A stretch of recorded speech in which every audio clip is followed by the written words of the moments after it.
Shalom, irmãos. Como vai? Espero que estejam todos bem.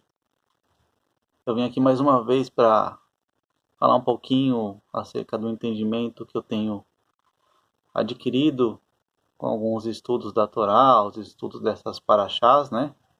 Isso tem sido para mim uma grande bênção para a minha vida, para a vida da minha família, das pessoas que estão comigo. E eu sinto muito o desejo no meu coração de compartilhar isso com os irmãos, né?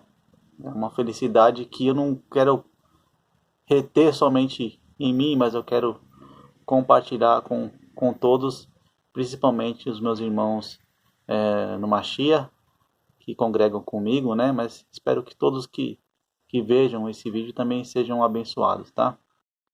Eu estava refletindo e fazendo um estudo a respeito da última Paraxá, que foi estudada no último Shabat, Paraxá Re'eh, que quer dizer vejam, né? Irmãos, a Torá ela é fantástica. Eu tenho me maravilhado muito com os estudos e com os ensinamentos que tem por trás de cada mandamento, por trás de cada história que está ali na Torá, e principalmente como essas coisas estão conectadas também com os ensinos de Yeshua e também do Rabino Shaul e dos demais apóstolos também, né? Então, irmãos, é uma das coisas que a gente precisa restaurar, né? A autoridade da Escritura sobre as nossas vidas. E parar com essa história de que a Torá foi abolida com Cristo na cruz. Imagina. Machia, o filho de Elohim, ele veio ao mundo para cancelar, abolir tudo aquilo que o pai dele deu para Israel, sendo luz para nações, uma nação sacerdotal. Se tiver que crer dessa forma, irmãos, eu sou um pouco radical. Eu já acredito que então Yeshua não é o Machia. Porque como que ele veio revogar tudo aquilo que o pai dele deu aos homens? Muito pelo contrário, Yeshua jamais viria e não veio com nenhum espírito de rebeldia, mas ele veio demonstrar como se amar ao Pai verdadeiramente, e isso ele fez e nos deixou um grande exemplo para que seja seguido, né? Então, irmãos, eu quero, antes de entrar na Paraxá, eu vou ler um texto do Rabino Shaul, do apóstolo Paulo, que eu acho que tem conexão total com o que eu vou abordar com os irmãos, tá? Então o texto está em 1 Timóteo, no capítulo 6, a partir do versículo 3. Esse aqui eu vou ler tudo, porque eu achei bastante interessante as palavras do apóstolo Paulo, tá? Se alguém ensina outra doutrina e não concorda com as sãs palavras do nosso Senhor Jesus Cristo, e com o ensino segundo a piedade, é enfatuado, arrogante, né? Isso quer dizer, nada entende, mas tem mania por questões e contendas de palavras, de que nasce inveja, provocação, difamações, suspeitas malignas, altercações sem fim, por homem cuja mente é pervertida e privados da verdade, supondo que a piedade é fonte de lucro. De fato, grande fonte de lucro é a piedade com contentamento, porque nada temos trazido para o mundo, nem coisa alguma podemos levar dele. Tendo sustento e com o que nos vestir, estejamos contentes. Ora, os que querem ficar ricos caem em tentação e cilada, e em muitas concupiscências insensatas, perniciosas, as quais afogam os homens na ruína e perdição. Porque o amor do dinheiro é a raiz de todos os males. E alguns, nessa cobiça, se desviam da fé, e a si mesmos se atormentam com muitas dores. Palavras de grande sabedoria e inspiradas, com certeza, pelo Espírito de Elohim, ao nosso querido Rabino Shaul, escrevendo para Timóteo, né, que era o seu discípulo. Porque, irmãos, que eu achei que esse texto em particular, ele tem conexão com a Paraxá Re'eh. Bom, a Paraxá Re'eh começa dizendo assim, veja. Na verdade, o original ele fala veja e não vejam. É um mandamento, portanto, uma sequência de mandamentos individuais, né? coloco diante de ti, diante de vocês, hoje, né? O verbo é presente, hoje, as bênçãos e as maldições.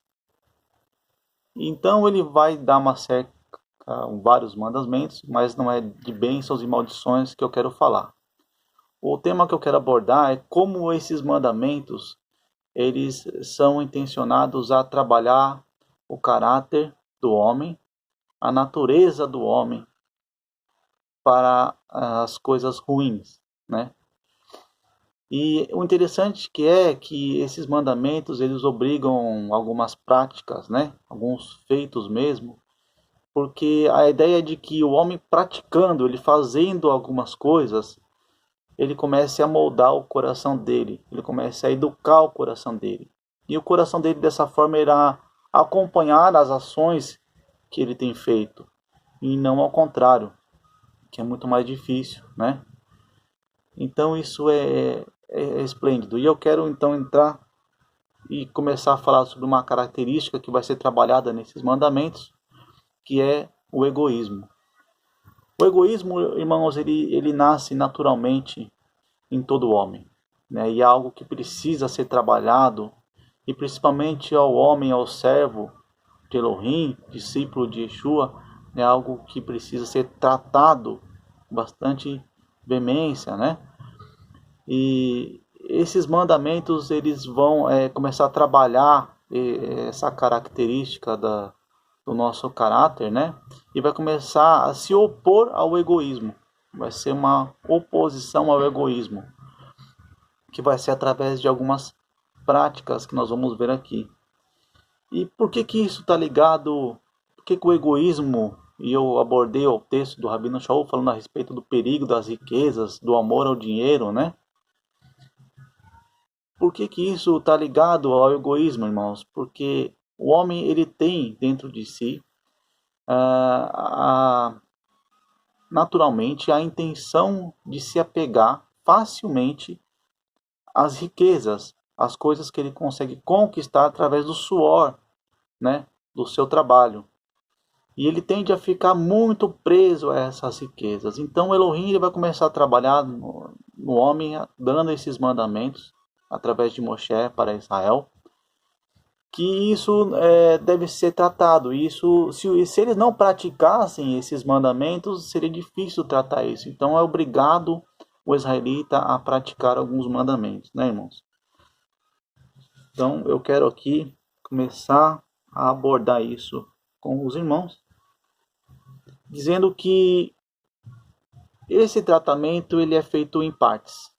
É feito um desenvolvimento através de mandamentos para que o israelita ele começasse a trabalhar o egoísmo dele, ele começasse a ser um homem que pudesse enxergar com seus olhos a necessidade do seu próximo e não ficasse apegado às riquezas do mundo e pudesse ver muito além a recompensa que o nosso Deus terá para aquele que perseverar em ser obediente a Ele aqui nesta terra, ajudando dessa forma a implantar o seu reino na terra, né?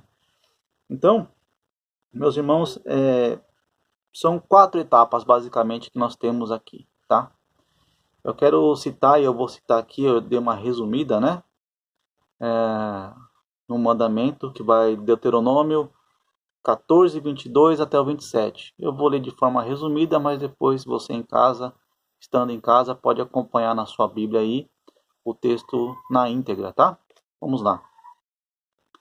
Certamente separarás o dízimo de todo o produto das tuas sementes, e comerás diante do Eterno, teu Deus, no lugar que ali escolher para fazer habitar o seu nome.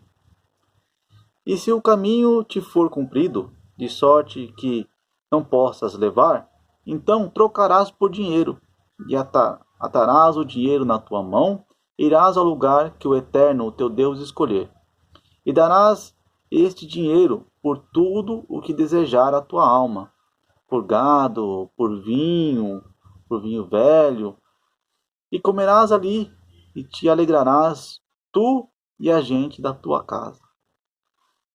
Então nós vemos aqui nesse princípio que o Eterno ele começa a trabalhar que o proprietário ele teria que abrir mão de parte de suas posses e ele mesmo deveria consumir.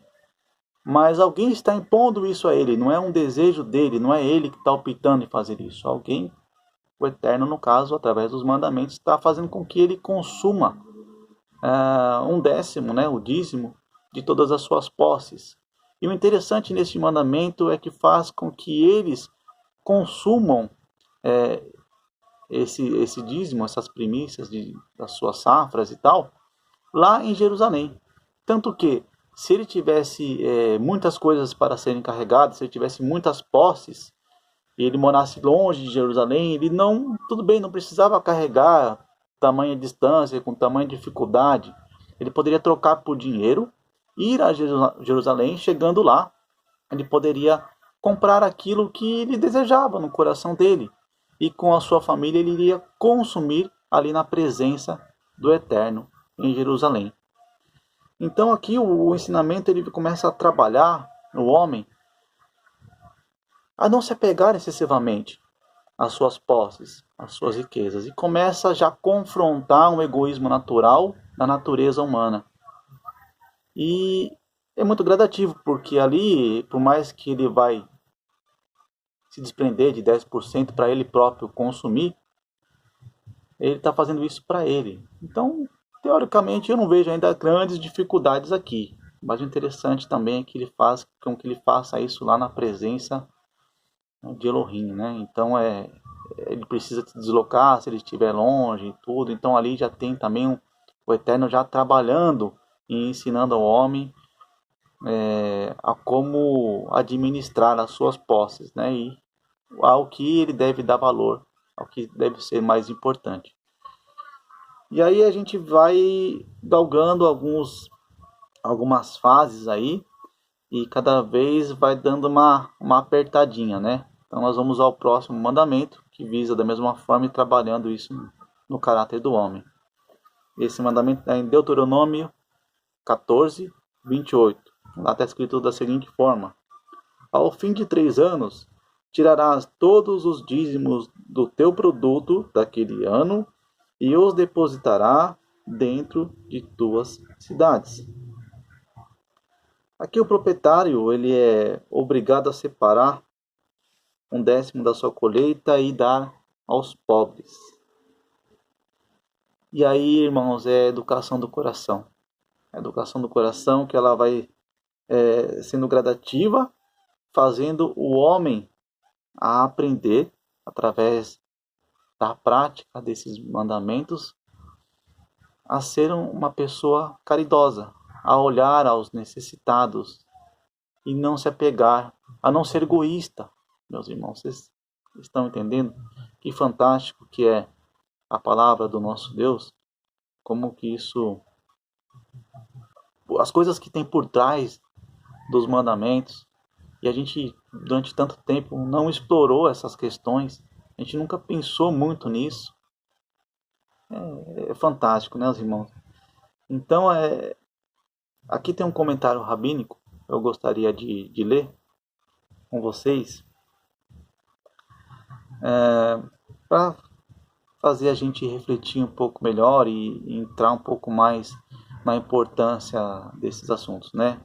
Ao entregar a ordem de comer o segundo dízimo e a separação do dízimo do pobre e todos os assuntos correlatos que necessitam de estudo e costume, aos quais a natureza do homem é oposta, a Escritura prossegue para assuntos que lhes são ainda mais opostos.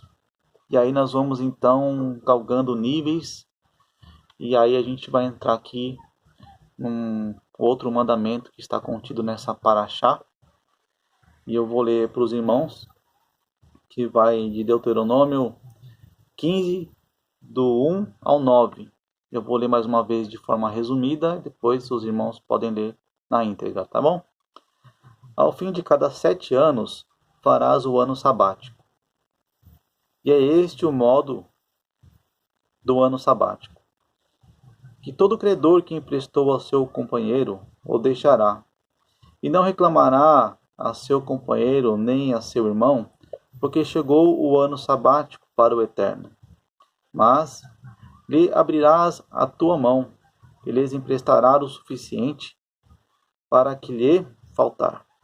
Guarda-te, que não haja uma coisa perversa em teu coração, nem digas, aproxima-se o 7º ano, o ano sabático, de modo que o teu olho não seja mau para o teu irmão, ou mendigo, e nem não lhe des nada.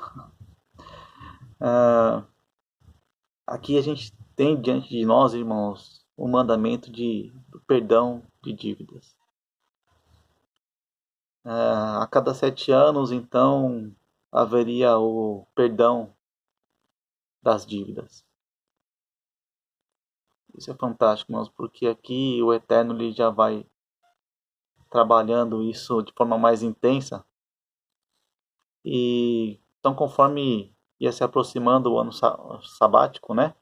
O 7º ano, o irmão que emprestasse mais próximo ao término, né, desse período, desse ciclo, ele teria ali uma possibilidade maior de não reaver aquilo que ele emprestou, né, o dinheiro dele.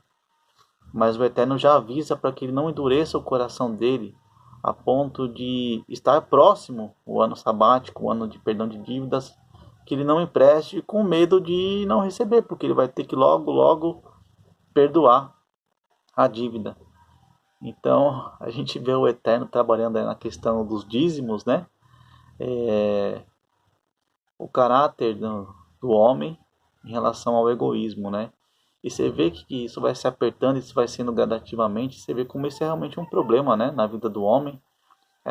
Nos dias de hoje não é difícil de ver isso, né, irmãos? A gente vivemos numa sociedade em que muitas pessoas ignoram, né, as pessoas necessitadas. E eu vou até mais longe, eu acho que até dentro da própria igreja mesmo, muitos ignoram isso, né, irmãos? Por isso que eu acho totalmente louvável ao Eterno que todas as congregações elas tenham sim obras e projetos sociais, né? Que os irmãos possam ajudar uns aos outros, assim como os apóstolos faziam, né? Não, que é relatado no livro de Atos. Então, voltando aqui para o nosso texto, irmãos, é um nível mais elevado de entrega, né? A pessoa ela começa já nesse nível aqui a dominar, né? As suas emoções em relação a sua necessidade de se preocupar com o próximo, né? E não se apegar tanto às suas posses e às suas riquezas. E aí, irmão, a gente vai subindo os níveis e eu quero chegar agora para falar da de Setacar. Setacar a gente já ouviu falar bem esse nominho, né? Na congregação nossa já é bem comum essa palavra em hebraico. E Deuteronômio 15, versículo 10, está escrito o seguinte: mesmo que seja muitas vezes, lhes darás, e o teu coração não seja mau quando lhes deres. E aí a gente vê que, de antemão, para que seja desenvolvido, né, um nível mais alto aí, nesse aprimoramento do caráter humano e no tratamento aquilo que é oposto à vontade do Eterno, nós vemos aqui que não é para negar, né, irmãos? Nós vemos, é claro que trazendo isso para os dias atuais, a gente sabe que existem muitos espertinhos, né? As pessoas às vezes usam da sua astúcia, né?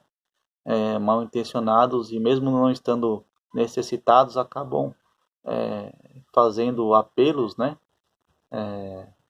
E às vezes a gente tomado por uma emoção, por uma comoção ali, por ter um coração já disposto, tratado pela Escritura, para sempre ajudar os necessitados, a gente acaba às vezes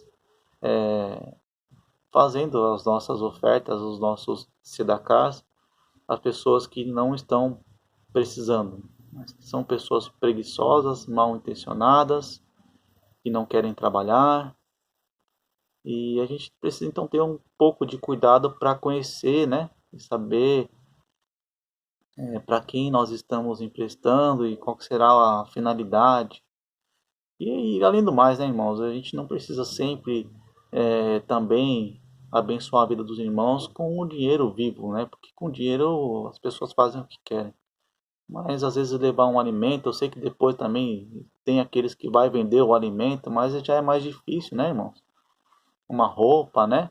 Um medicamento, ou às vezes você abençoa um irmão pagando ou ajudando ele a pagar um aluguel, uma conta de água, uma conta de luz, ou patrocinando um curso profissionalizante para aquele irmão desenvolver e poder ter uma profissão e conquistar um emprego onde ele tem ali a própria fonte, né, de recursos dele, a própria fonte de renda dele. Mas o que a gente vê pela escritura é realmente que entre nós não deve haver, né, irmãos? De duro falar disso, não deve haver aí uma dureza no nosso coração e a gente se opõe a emprestar aquilo que o irmão está necessitado, né? E tem um comentário aqui que diz que o ego ele cresce e se fortalece, né? À medida que o homem ele vai se desligando dos seus bens, ele ganha uma riqueza ainda maior. E o processo ele é iluminado. E aqui tem um midrash, né? Um midrash muito interessante que eu gostaria de ler para os irmãos. E de onde sabemos que se abrires a tua mão ao pobre uma vez, terminarás por abrir até mesmo 100 vezes. Da onde que a gente tira isso? As escrituras nos ensinam, mas lhe abrirás a tua mão. E o significado disso é isto, irmãos. É uma promessa. Se você não cerrar o seu punho e abrir a mão uma vez, você vai ser possuído por um espírito de generosidade que você vai abrir sempre. Ao contrário do que ensina o mundo, a Escritura ela vem nos educar através de uma imposição, né, dessas leis, a que nós não sejamos homens apenas espirituais, mas que a nossa prática ela venha a acompanhar aquilo, a nossa fé, aquilo que acreditamos, aquilo que confiamos, aonde está depositada a nossa esperança. Percebe que todas essas coisas não são coisas que nós podemos ver, mas são coisas que nós esperamos no futuro. Portanto, nós não somos homens apegados às coisas materiais, não somos apegados às coisas terrenas, não somos apegados a riquezas.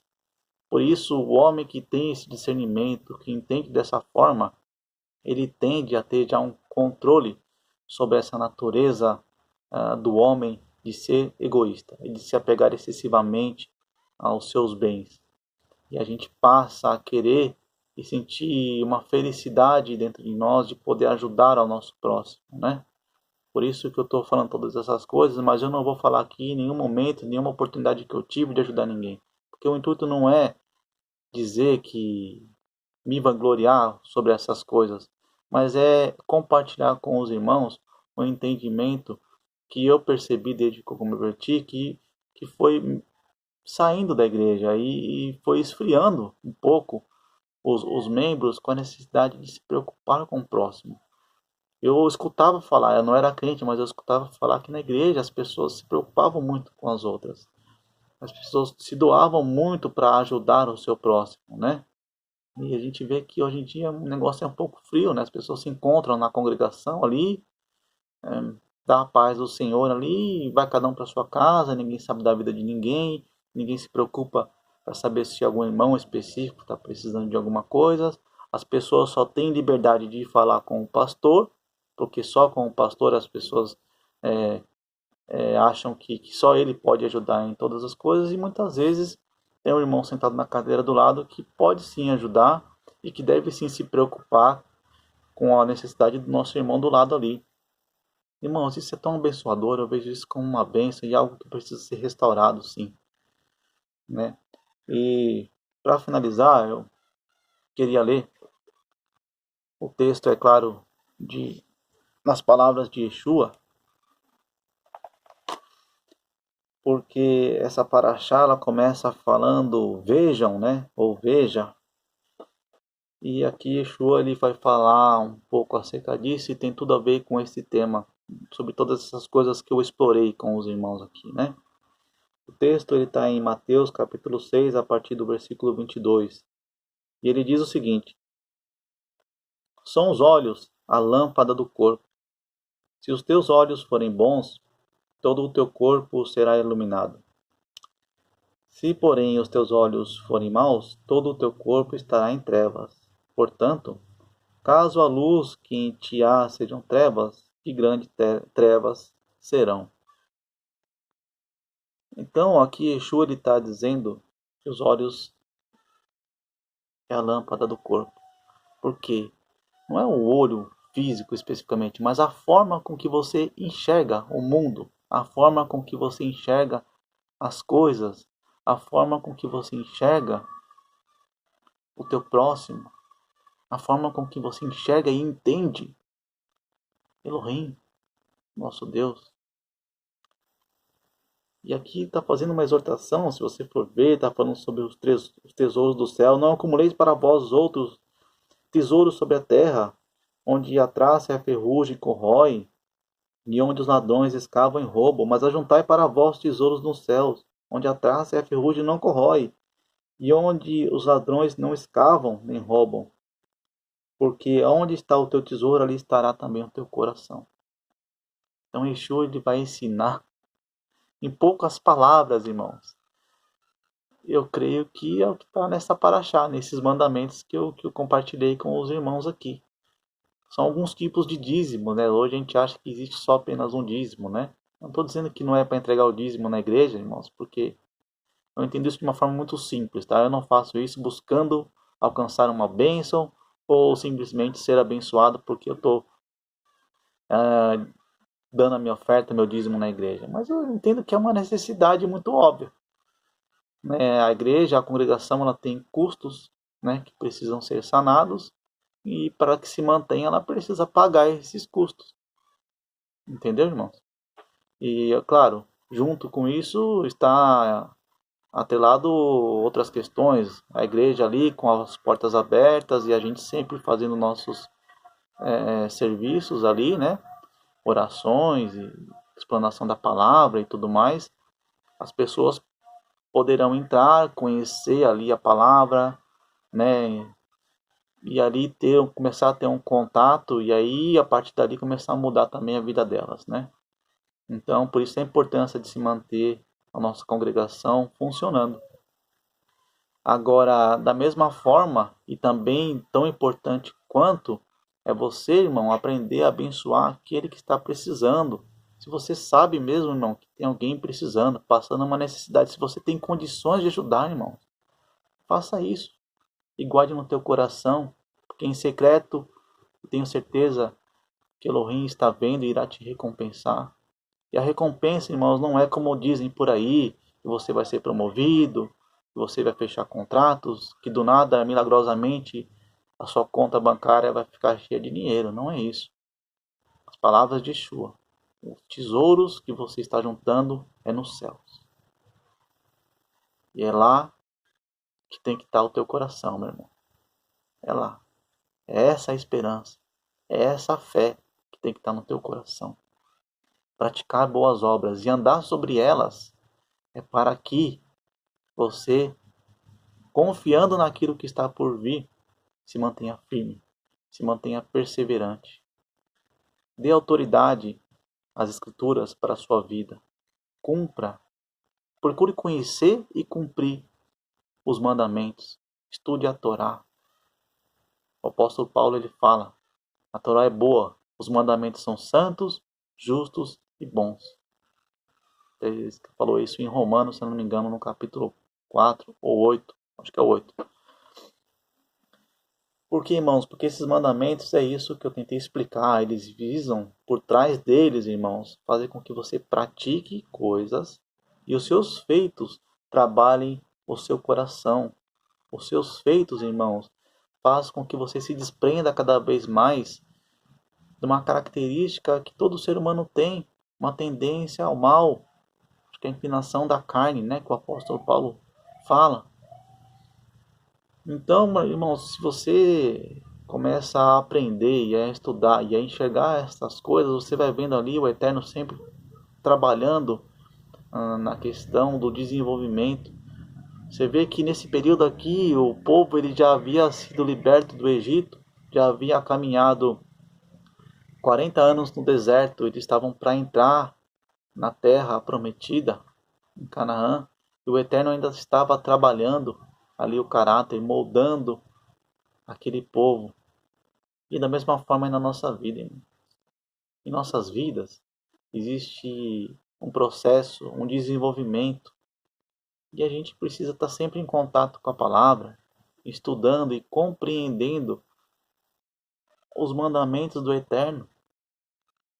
A gente não pode ter aversão a essas coisas. Não pode ter aversão à palavra do Eterno,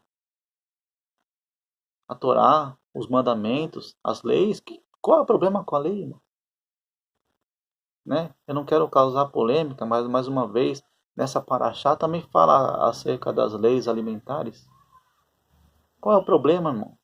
Não deixe que ninguém julgue vocês pelo que vocês comem ou que vocês fazem. Vocês estão com fé e com entendimento aderindo a um mandamento que é santo, porque ele veio de Deus, ele veio de Elohim. E o que ajuda você a discernir alimentos? É um princípio básico, ele começa com a coisa mais simples. Se você não souber discernir o que é alimento,